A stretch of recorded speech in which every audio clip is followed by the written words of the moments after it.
समाजामध्ये विविध क्षेत्रात अनेक चांगली माणसे आहेत, परंतु राजकारणाचा चिखल आपल्या अंगावर ओढावून कशाला घ्यायचा यासाठी ते राजकारणापासून दूर राहतात। अशा माणसांमुळे राजकारणामध्ये वाईट माणसांचे प्रमाण वाढत आहे।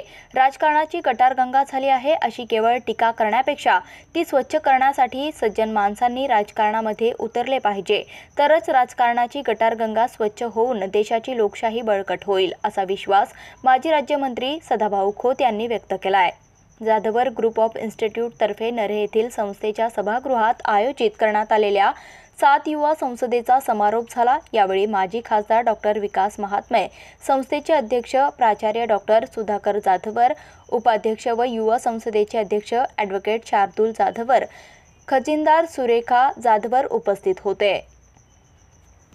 नगरसेवक गणेश बीडकर आणि दत्तात्रय धनकवडे यांना आदर्श नगरसेवक पुरस्कार तर खासदार अशोक नेते यांना आदर्श खासदार पुरस्कार यावेळी देण्यात आला। तसेच भरीव सामाजिक कार्यासाठी माजी सरपंच भास्कर पेरे पाटील यांना यावेळी जीवन गौरव पुरस्काराने सन्मानित करण्यात आले। पुणेरी पगडी, शॉल, सन्मानचिन्ह, सन्मानपत्र असे पुरस्काराचे स्वरूप होते।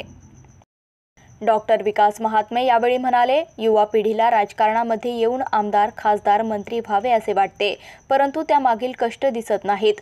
समाजातील तळागाळामध्ये गेल्याशिवाय लोकांचे दुःख आपल्याला कळत नाही, त्यांच्या समस्या आपल्याला समजत नाहीत। त्यांच्या समस्या कळण्यासाठी स्वतःच्या पलीकडे जाऊन जर त्यांचा विचार केला तर आपण निश्चितच एक यशस्वी राजकारणी होऊ शकतो। अशोक नेते म्हणाले, माझ्यासारख्या सर्वसामान्य कार्यकर्त्याला आमदार आणि खासदार होण्याची संधी मिळाल्यामुळे मी सर्वसामान्यांचे दुःख जाणू शकलो। केवळ वैयक्तिक कारणासाठी राजकारणामध्ये येण्यापेक्षा समाजाचा विचार करण्यात अत्यंत गरजेचे आहे।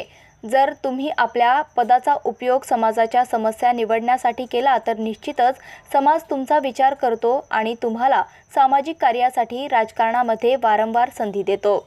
भास्कर पेरे पाटील म्हणाले, महात्मा गांधी यांनी खेड्याकडे चला असा नारा दिला होता। जर गाव खेडे समृद्ध झाले तरच हा देश महासत्ता होणार आहे।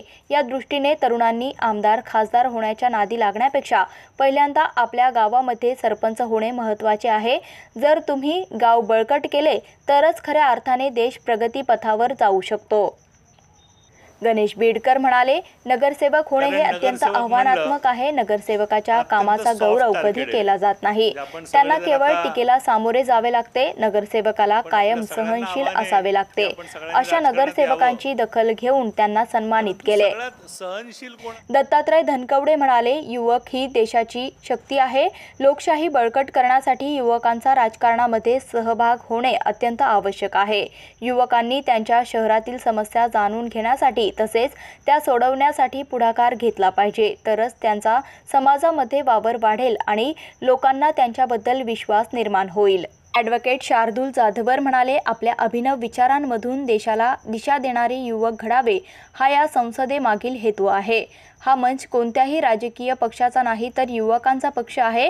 वाड्यावस्त्यांवरील तरुण राजकारणात येऊन व्यवस्थेचा भाग बनावेत आणि सक्षम व्यवस्था निर्माण झाली तर हे युवा संसद खऱ्या अर्थाने यशस्वी झाली असे मी मानतो।